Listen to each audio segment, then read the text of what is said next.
I remember 1979, 78, when I was in television. I make a series called Golden Dagger Romance, and it was sort of like a kind of talk of the town at that moment. And then so they were Ng Si-yun, the owner of seasonal film, just got Jackie Chan in his movie. What do you call this? Snake claws and eagle, things, and sort of like he had a good situation in the industry. That's why he wanted to make more movies. So that's why he asked me to do Butterfly Murder. I didn't really decide to come out to make a movie that soon. But as this is a chance that came to me. I definitely would grab the chance, and I came up with quite a few stories. As a matter of fact, I came up with a bunch of stories, and this is one of them. But it was quite open about the subject of it. So and because I read something, and I realized that actually to go into martial action movie. Period action movie, I think there's more room to expand than just like just action per se. That's why I want to go into a kind of strange world with the science fiction, yet is still like in the past. So I would say that it's like a futuristic period movie.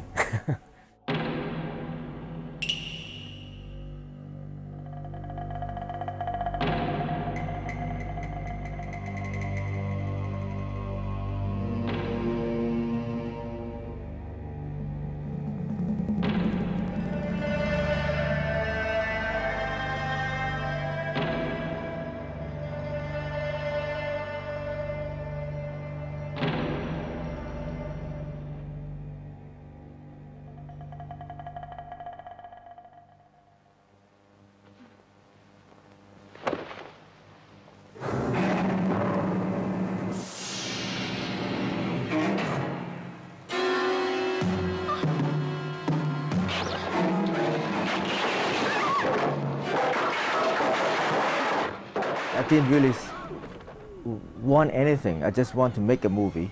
So I think basically everything came out from my subconsciousness.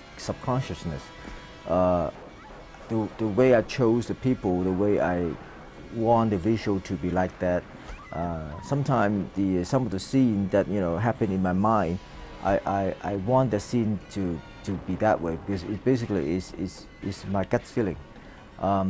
The way I look at the characters, I want the way they look. It's very funny too because I don't want to have this. I want the hair to be very free, and not a lot of dangling things around it. And the costume is very Shakespearean, right? It's very strange the way they talk. The way they stand is very stagey, and I like the feeling of that. I want that movie to be like that. That's why I end up in that way. When you say what is the theory behind it, I think it's basically everything coming together from my experience, from my the way I feel about the mystery of this futuristic science fiction stuff. It gives me that kind of sensation to do something like that. It's a lot of mystery and a lot of unpredictability of the character, inside the character. You never know where they come from. You never know whether they get to that very primitive killing instinct, sort of like a well-developed, established person with a very animal instinct. This is something very strange to the audience because they didn't really have it psychologically. They were not prepared to see something like that. Something totally alien to them.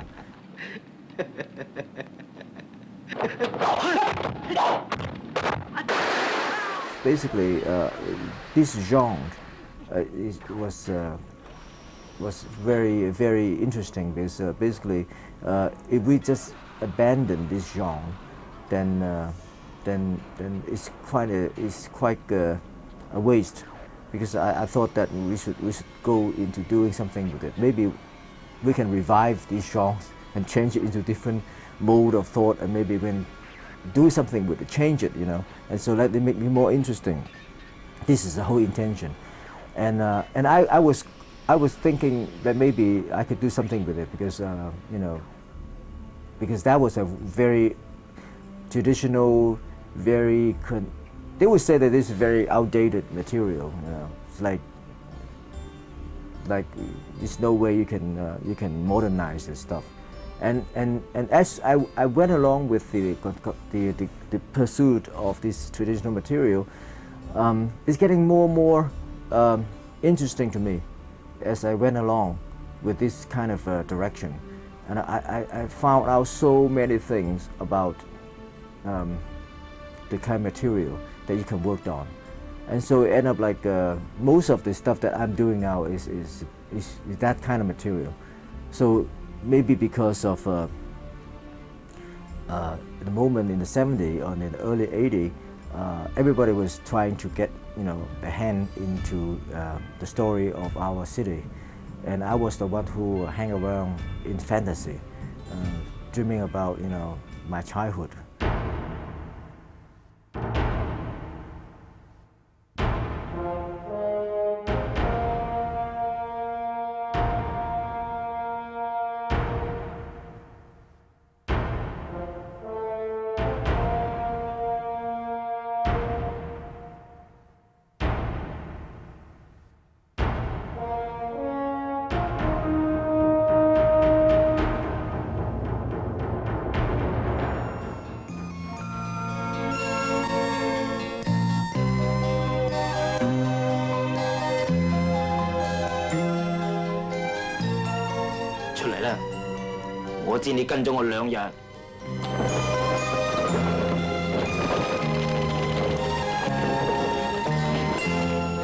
That was my first movie, so I was tempted to go into the world of cinema, to make a movie to show in a theater, and also you know, to have a vision of a big screen.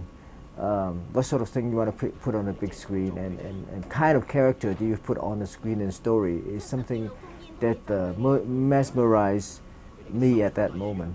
And I was quite carried away because I was not very sure what I was doing anyway. I was trying to be a director of a movie. And when we start to talk about the material, the script and everything, it came to me as in the way that I was not really in the position of knowing too much about making a movie at all. It was just like quite experimental for me. We're dealing with something we don't know. Something was quite unpredictable. You know, including the butterfly, including the way I thought of how to fight, including the actors, including the experience I had in making movie, and the way I thought about things, the pattern that I tried to break, and then this is all unpredictable things that came after the script was finished. So script is more like it's like a groundwork that we based on, yet is not an absolute Bible. We have to read through, you know, and follow. And also the location is very interesting. It's in Taiwan. It's not in Hong Kong. It's somewhere that I didn't really know that much. And it was like my first time to go to Taiwan, and I have to make a movie there. And strange enough, all the people around me are not, you know, some of them are professional, not too many of them are professional. So this is quite funny. I suddenly realized that, you know, it's quite an experimental project.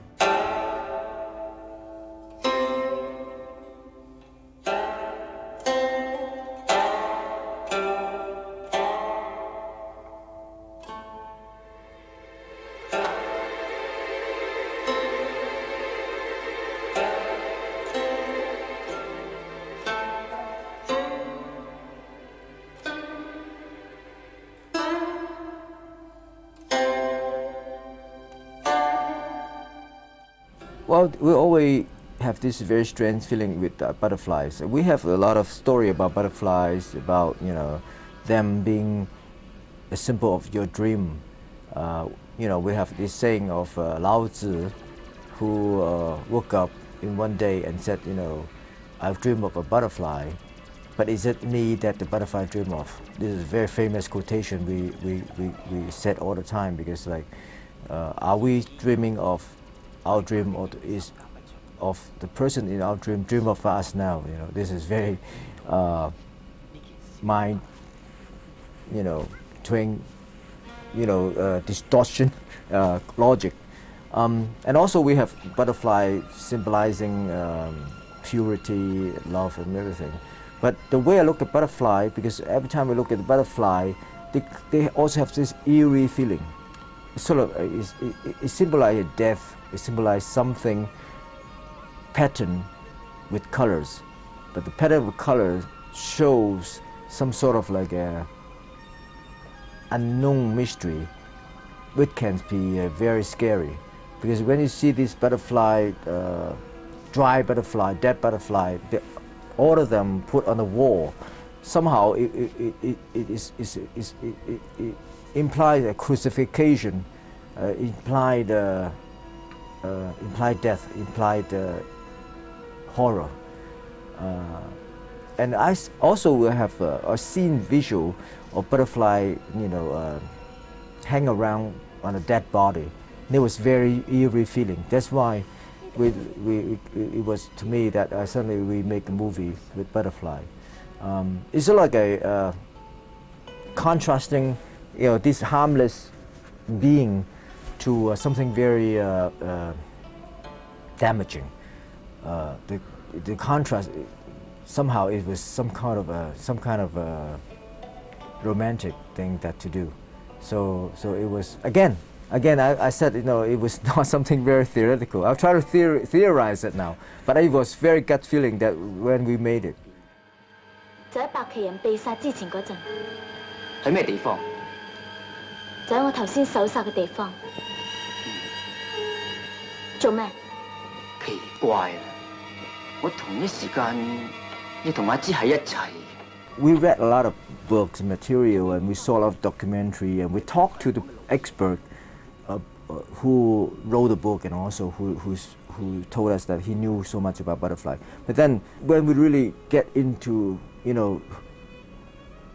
handling this butterfly, the matter getting very complicated, because the butterfly is not doing what we want. The first thing the butterfly didn't do was the butterfly didn't fly. The fly simply, like a piece of paper flap on the flat top on the desk. We put the butterfly, and the butterfly is like a piece of paper, lying on the table. And the second thing, the butterfly will probably come up in the sky and come down very soon. So these sort of things were a problem for us. The first problem, the butterfly didn't fly because the butterfly had been gone through this transportation for hours, so the butterfly got very tired.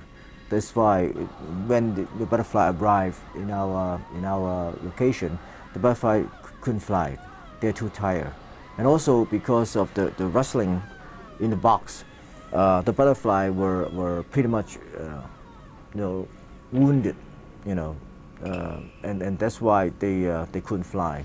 So we have to really protect them in a very good packaging, put them in a piece of paper, wrap them up in the box so they wouldn't rustle about in the box.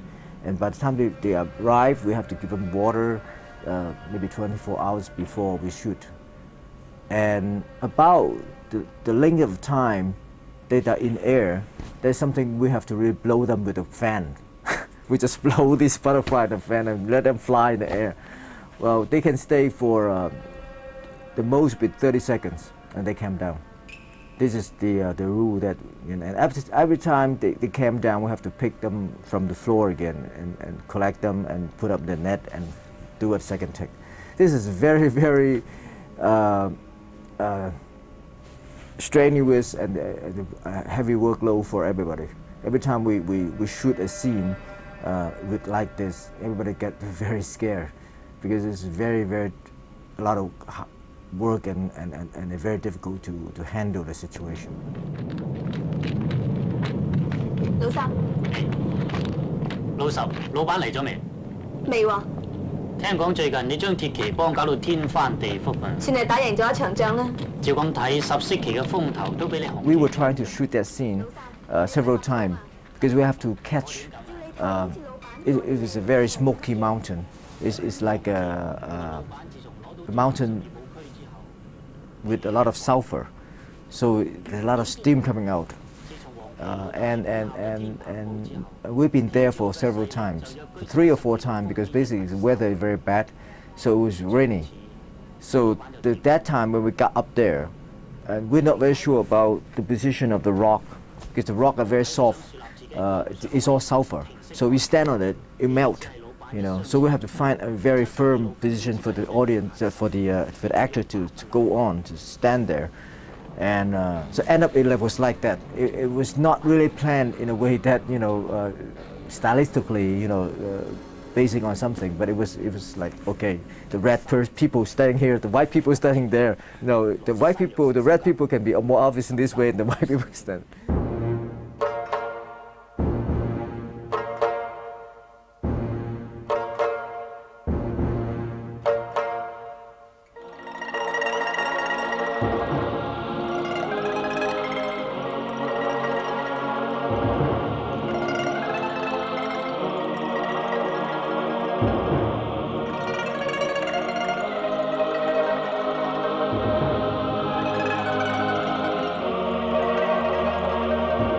When in '79, when suddenly, you know, we were regarded as new wave director.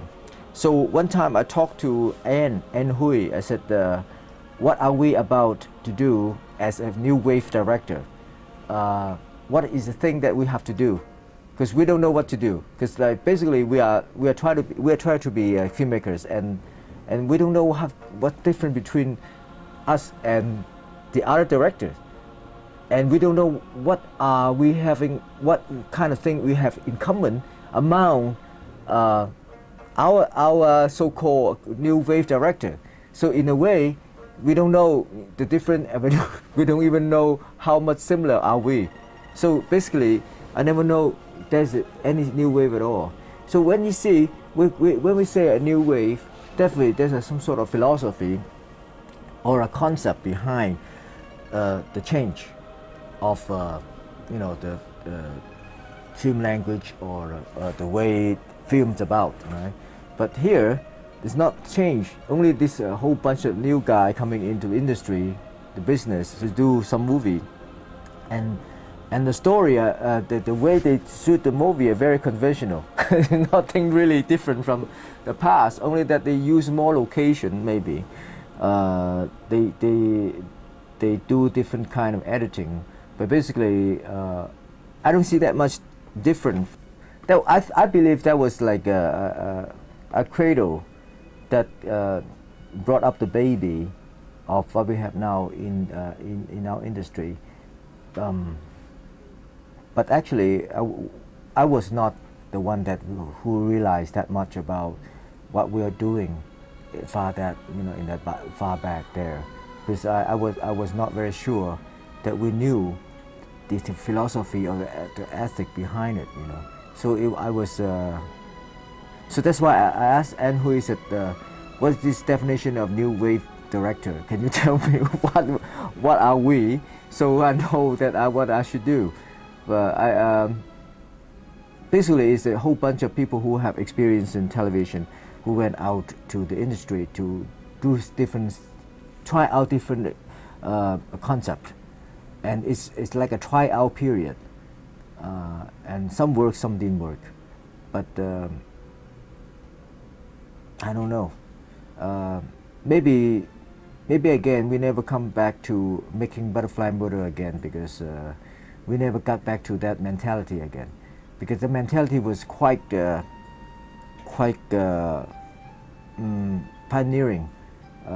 pioneering, and also maybe high, you know, to some degree naivety and also ignorance, because we didn't really know that what kind of problem we run into making this kind of movie for the first time, for the first movie, with no support of technically, no support of experienced people, and we just bombed doing it. It's like we went back to this old time when Milich's brother was doing, you know,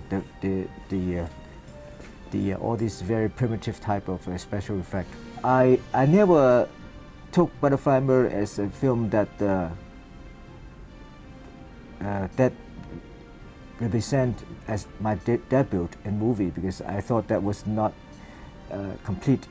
The movie was not really complete. The movie was something what I have done, but it was not complete. So I don't know. So, and come to think about it, I don't really know which movie is complete. Every movie is not complete to me.